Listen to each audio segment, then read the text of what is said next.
Hi, everybody, and welcome to Everything in Moderation podcast, special edition with the Irons boys.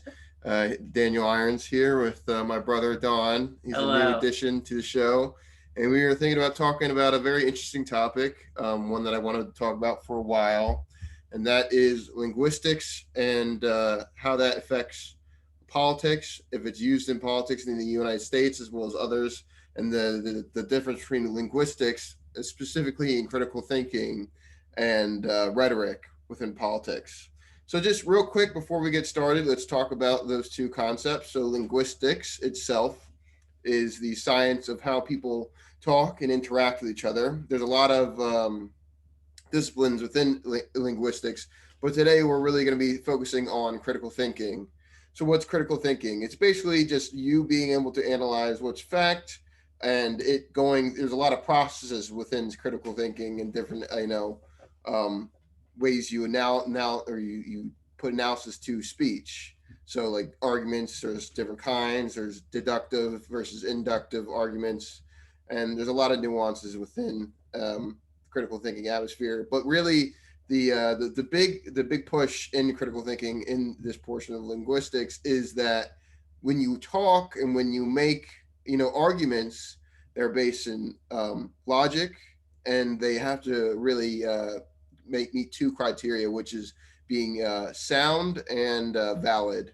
So validity just comes from it being valid in the sense that the premises of an argument are good. They make sense to the end goal, and it being sound is the actual material of the argument makes sense in this context. And rhetoric is basically the politician's tool to just convince people of different things. It's really just their politicians just speaking out their ass, trying to convince you of things. So we're going to look at the difference between the two. And let me ask Donald first thing, right?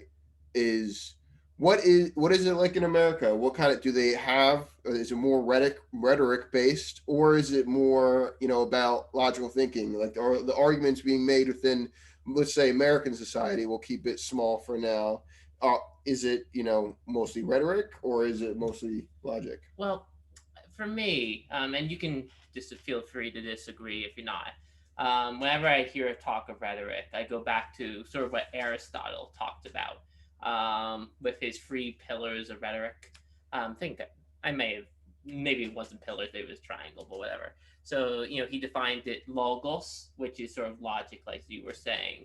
There's like pathos, where, you know, you're sort of like involves metaphors, anecdotes, sort of storytelling, really getting people emotionally invested. And then there's sort of ethos, which is sort of your credibility as a speaker. So think of your authority, sort of both who you are and then also the authority of which you're speaking, you're arguing. So in our culture today, what I tend to notice is there's a heavy emphasis, at least wanting to appear to be in your arguments. Emphasis is on the logos. So that is, like you said, logic. What you're considering facts. If people get overly emotional about a certain subject, um, you know, they're going to basically say, well, that's not your entire premise, or Right. what you're trying to say is invalid on the basis of that emotion. And I think that's really what's behind that famous quote from I forget his name, Ben Shapiro, one of these right wing Oh, shock. facts don't care about your feelings. Is that the Yes, quote? yes, it's sort of like that sort of embodiment of what that's trying to say is, it's the logic of the argument that really should matter most of all. Now, he's wrong about many things. So same thing with the rest of his right wing brood, but it sort of at least demonstrates sort of mentality of a lot of people where they want to place emphasis on appealing like primarily as a logical thinker. And Okay. we can talk about the variety of ways, but I want to Now, let you just finish mine. it's interesting you brought up Ben Shapiro because I see him as when we talk about critical thinking, especially when you make arguments. the difference between valid and sound. So, I feel like Ben Shapiro is the encompass of the valid principle, where he makes arguments that are very, like, they're very good for a debater. He's a very good good at debating, right? Using valid arguments. What I mean by that is, initially, when you look at the premises, what he's saying is it makes sense. So, like, for example, let's pick a Ben Shapiro talking point. Oh, there we go. Israel. That's a good one, right? So when Ben Shapiro talks about Israel, he'll say, okay, Hamas is talking. Here's the premise one. Premise one: Hamas is attacking Israel. Premise two: Israel has the right to defend itself. And then conclusion: Israel is in the right to defending themselves, not defending themselves for what they're doing in Israel. Now, that, when you took it on its face value, even I have to admit, that makes sense, right? What I just said makes sense. But when you look, and this is where we got into the sound portion of critical thinking, when you look further into the argument, there's a lot of nuances and things that aren't, even premised within this argument. So that's where it gets, challenging, trying to, take the right from the wrong here. And, when you want to talk about that topic specifically, you also have to look at why the Palestinians are doing this in the first place, what's going on in their region, what Israel's doing to them. There's a lot of aspects to this, and that's why, a good debater will win, even if he's got bad takes, because he's better at setting up these arguments to be, to make them make sense. They're valid arguments. I mean, when you look at the actual structure itself, it's not like a shitty argument that breaks down under nothing. He'll say it, and then it's up to the actual person, who's facing him, to call him out on it. But even with that, they'll still punch right through it. So let's move on to the next topic. And from this topic, I'll say, when we look at countries that are like America, we have a market system. And you're seeing this like around the world, pretty much. You see a move towards a more radical, like right wing ideology that's sprouting almost everywhere, where it's like that. Like, for example, I'll name the U.S. for the what was that, the June 6th insurrection. So Yes. there's one instance in the United States. Um, Poland is another example where there's a huge, I would say, pretty much the same, where they're really like white nationalists. Right. There's really a lot of nationalism, and I would ask, why is that exist specifically in like places like Poland and America? Why does nationalism, and how does rhetoric has a have a drawing point? So, uh, I'm sure we can go into the long and very complicated history on nationalism, how those tend to develop. What you have as a base is sort of what's really going on there when I see it is there's often sort of trying to a narrowing down of what is considered sort of the people of a nation.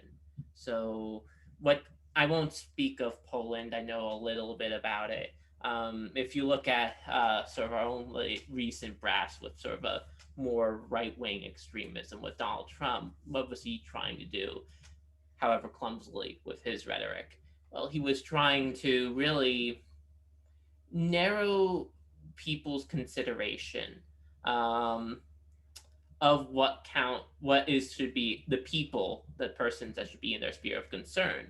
So what his stuff was is, hey, these people usually, and it could be a variety of people, uh, coastal elites, immigrants coming through. These people have been unjustly enriched by the current system, and you've been passed out. Um, and through that, he's sort of creating a justification to sort of narrow the definition of the populace to be just, well, what's quite frankly sort of the various white people that he really forms most of his voters base. And that's sort of what that type of rhetoric, what that pathos is trying to do, create a story where the where they're the true people of the nation, which in Donald Trump's case would be primarily white people, have been unjustly quotation marks, been arrested from their position, and that they they need to basically take it back through basically closing off any empathy that they may have for those other peoples and just really push it through. Okay. One thing I want to do with this topic, because I'm glad that we arrived on this because we're pretty well versed, me and Donald here. I want to just break down like what this argument really is in terms of how we look at it linguistically. So let's pretend I am Donald Trump, and I'm Oh, going to good. go to Donald here, and I'll try to resist the urge to punch you in the face. I'm going to go to Donald here, and I'm going to ask him. Okay, so here are my premises: Mexicans and illegal immigrants coming and pouring into our country are mass murderers, rapists, etc. There's a lot of them that are. That's my first premise. Second premise, they are coming into the country and taking all of our jobs. My conclusion, we should build a wall and stop them from coming in. Now, Donald, would you say that this argument on face value is valid if everything what I said the premises are true? Um, yeah, I mean, I could nitpick. I mean, no, yeah, no, right. I'm just what I'm trying to say is, if what I'm saying is absolutely true, okay, is this a valid argument? Does the conclusion I draw from the premises I said before, is it valid? In sort of first glance look, Yeah. yes. I mean, you can nitpick certain details. Like, even if you were to accept sort of like those two premises, the physical border wall might not necessarily have Right. that solution. You could do, what unfortunately is kind of happening with DHS right now, which is sort of like an invisible border wall where, they're not building like stupid Great Wall of China or Right. like something like that. But So just they're building. real quick, just to Yeah. continue this, why wouldn't my argument be sound though? What would be your reasoning why a lot of Mexicans and illegal immigrants are rapists? What can you tell me that could change my mind about that?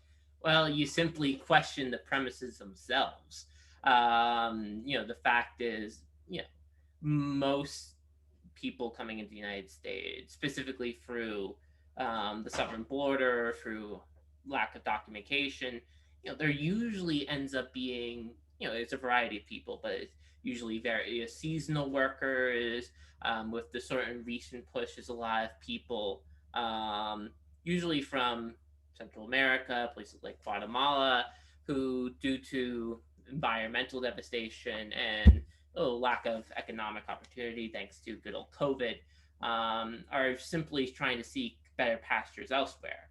And, it's sort of what I effectively doing from there is questioning the premises where that premise, is trying to tell the viewer that these people should be dehumanized because of they're associated with these bad acts. But really, by questioning the premises, you reveal no, they're human beings at the end of the day, and Yeah. subsequently, they should be in your concern if you're decently empathetic. Yeah, definitely. And the one thing I want to talk about those premises is, if you just look at statistics, it really harms the basis of those premises. So, for example, when you talk about them all being rapists and murderers and blah blah blah, if you look per capita, our illegal immigrants compared to our United States citizens, they actually do less crime than us. So surprising, Americans a little crazier than the illegal immigrants that don't want to get kicked out of their country. Another thing is, our economy really, it works off of legal immigrants based through their labor in the agricultural market. So, as Donald alluded to before, a lot of companies use migrant workers to basically as like semi slave labor, and you barely have to pay them because they're not on the books and they can never be on the books. So It that's, certainly is rife for abuse. yeah, very ripe for abuse. And the reason why we don't fix those, why don't we penalize companies that do this? Why? uh, Good question, right? It's all about the border wall, keeping them out, but we don't ask why the corporations don't get punished for even using them in the first place. And just to move on from this, but it's still connected. I want to talk about certain arguments within the American political spectrum, right? So there's like two separations I have. One's social and one's economic. Now, Donald, I would want to ask you is what um, avenue, either economic or social, is more prone to abuses by rhetoric? So, for example, if I'm a Republican, am I going to get by using social rhetoric more than I would by economic rhetoric, at least Republican economic rhetoric? No, I think you and I both know the conservatives tend to rely on, specifically referencing social causes and sort of, the culture wars. So that's Right. things like, the war on Christmas, that Fox News, God bless them, not. But, what they do every year. And then even like recent things like this critical race theory, hubbub, just various ways because in fairness, I understand why they would do that because culture really goes into the heart of the Republican project. They that their base is kind of feeling that their narrative where that centers on them is being challenged and they want to reassert this by any means necessary. So that includes sort of defending the presence of Christianity, the unchallenged presence of Christianity within the culture for something like silly like the war on Christmas, and Right. with CRT sort of challenging sort of their narrative of race in the United States and sort of diving into really a lot of the abuses that happened over the years. Yeah. But it just goes to where they're at, where you know the culture is just more readily apparent to them than maybe the economic aspect is. Right. And like I would say that one of the important separations between the two is that social is more tied to the American culture itself. So when I say by that, it's like, you got your rednecks in the South, uh, loving the Confederacy, where like flying those flags everywhere when they do represent slavery. So, why is that? It's a part of American culture at that point. So when we talk about race, it's been so embedded within our culture that even up till now, we're still having these debates over, things within race, especially like critical race theory and stuff. And it's easier to drive up the tensions of voters, especially the Republican base, when you talk about issues like that. It more chimes with them because they're like, yeah, man, like I don't like this either. CRT, you're teaching, a I lot don't of even black think people they are even know. like, I don't think they yeah. even know what CRT You're is teaching beyond about what you're Fox teaching about News black tells people them. stuff. Don't teach it. Blah blah blah. But when you look at the rhetoric, if there is any, right, economically, it's different because the culture is charged by class. So when you go and ask people, oh my God, is the healthcare system in America fucked up? I bet if you ask Republicans and Democrats, you'll get, relatively similar answers where a majority of them will be like, yes, these are issues. Even in, they did a Republican poll, I think it's CPAC, where they talked about what are the top issues. And Medicare is still there, surprisingly not, even though the border wall was number one. People are still concerned with this. Why? It affects them monetarily. It's an economic policy. Yeah. So it's harder. I would say it's harder for Republicans to draw up rhetoric for these when your people will see through your premises almost instantly, right? If you're talking about, oh, I don't want an infrastructure bill to help out American infrastructure and fix the broken bridges that are literally strewn across our entire nation, right? If you're against that, why? Right? I mean, they have their tools. I would say, for example, the deficit. They talk about it all the time. When it comes to that, they'll be like infrastructure bill. Oh my God, don't pay for it. But deficit's going to explode. But then you go, and it's such an easy premise to just take away because every single time they're in office, they don't care about the deficit anymore. Why? Because deficit spending isn't really what it used to be. Monetary theory has changed a lot now, and deficit spending depends on how you deficit spend, but it can most definitely be a good thing as long as you're not wasting the money, right? American economy would actually be stronger if you invest in infrastructure in that way.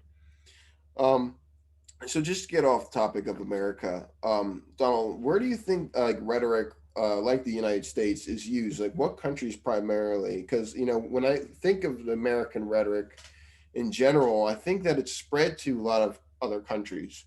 Or one in particular, Brazil is a good Oh, example. good old Bolsonaro.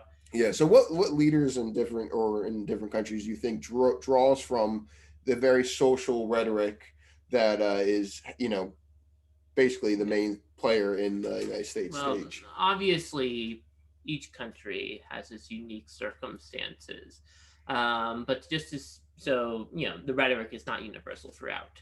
But generally, you see sort of a tendency, um, specifically something like Bolsonaro. My understanding of the situation is uh, down there in Brazil is Bolsonaro is often appealing to let's just say some sentiments still there within the populace for the old military regime that used to be there. I believe in the late '90s. I don't remember the exact date. And what he's trying to do by accomplish, and that military regime ended, but not in a way that, at least from my understanding, allowed for full public reconciliation. Okay. Um, with that fact and really coming to terms. So what you have is very rosy memories of the time that was past, and that someone like a politician like Bolsonaro is trying to capitalize on, being like we previously had cultural power, but now we don't. But if you trust me, if you focus on this narrow definition of the people, um, where you'll be able to reassert your dominance. That's sort of what's happening there, and a similar thing is happening, to my understanding, in Poland as well. You see a lot of harsh, horrible rhetoric against LGBT persons in Poland, and sort of a reassertion of again sort of a Christian of sort of trying to reassert of sort of a Christianity's place in the culture, specifically Catholic Christianity.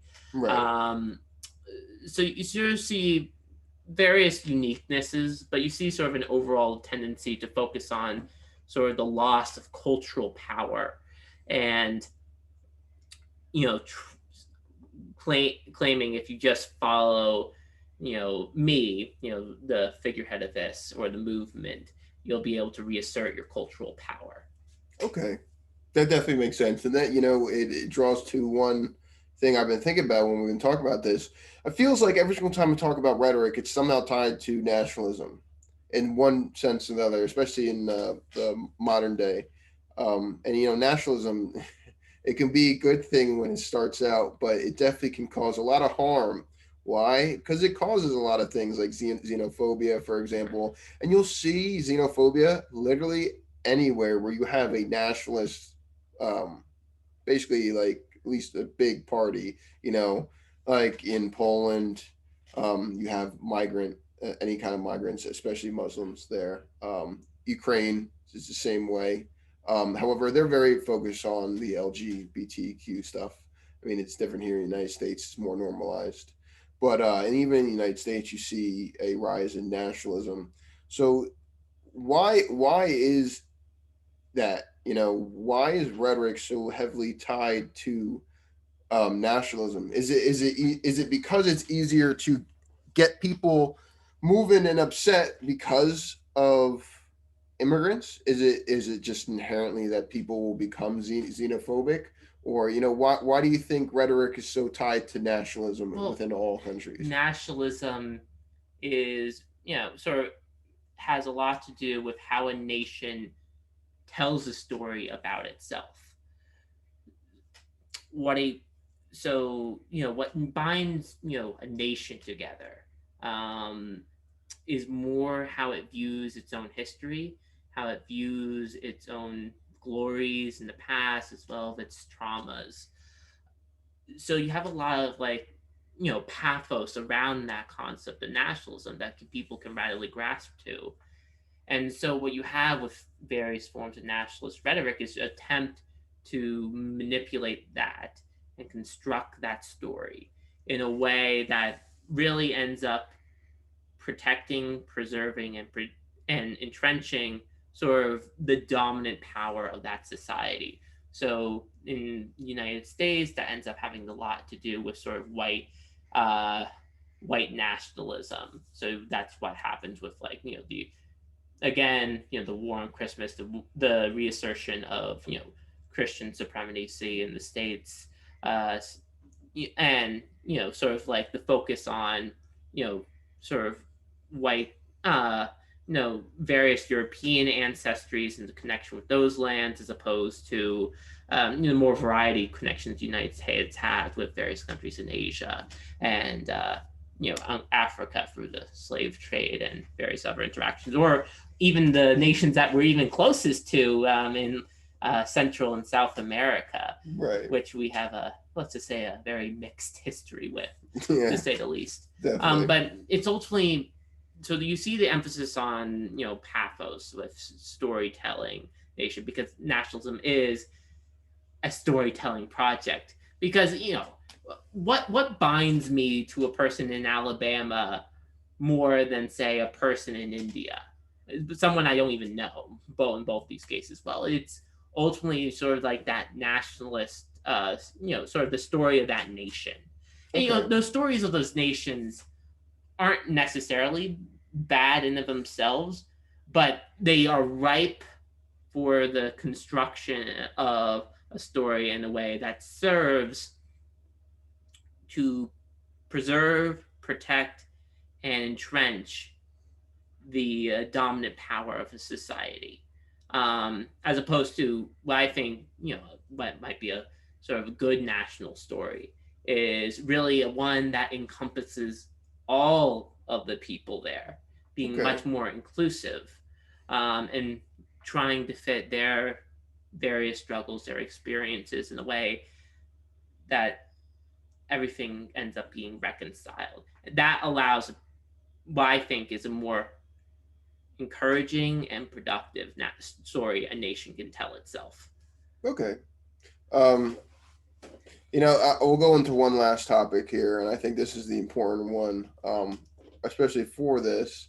What nations do you think, Donald, really achieve a more logic based, um, like politics? When I say this, I'm talking about like reporters asking them questions and being like, okay, you answered this, but this premise is wrong. This is wrong. So your shit, you got to answer the question now. You got to answer it when, we here in the audience know that this is wrong. Is there any countries that really try to veer away from rhetoric? Do you know of? I don't quite know. I can give a I couple examples just real quick. Yeah, sure. So one I do know of, I love them so much for this, is Denmark. So if you look at politicians within Denmark, and it's just funny because it happens all the time, they'll have easy rhetoric talking points like they have in the United States. Like let's say don't want to talk about some kind of military effort they're doing in a country that is hurting other civilians, right? They'll be like, I'm not heavily versed into this, blah blah blah. All right, I want to be able to answer this question. Then a reporter in the audience, swear to God, will be like, so you studied this long in college and you took these classes, so you should be a little bit aware of it. We need your actual point now. You're a politician. You represent us. You need to actually answer this question. And they won't let things go either. Like say if the guy just completely ignores another reporter's question, and they just answer it with some rhetoric bullshit. They're not actually giving you sound and valid arguments. They'll be like, let's go again. The next guy's asking that question. It's not like the United States where they move on to another question. They stop and they wait until this guy actually answers the question, which I really like within that country. But it's very rare to see that type of behavior from any nation. It's like they almost give a lot of power to the people, because instead of seeing bullshit on the screen constantly, you're getting real answers from people, and sometimes they're not good answers, and sometimes they are. And when they're good answers, you promote that candidate, and when they're not, they're not. It's not based really in rhetoric over there. You know. Yeah. So you think that's a better system, Don? Hmm. I think the best sort of way of going about rhetoric and sort of arguing with each other is less focus on sort of, at least on the logos, right?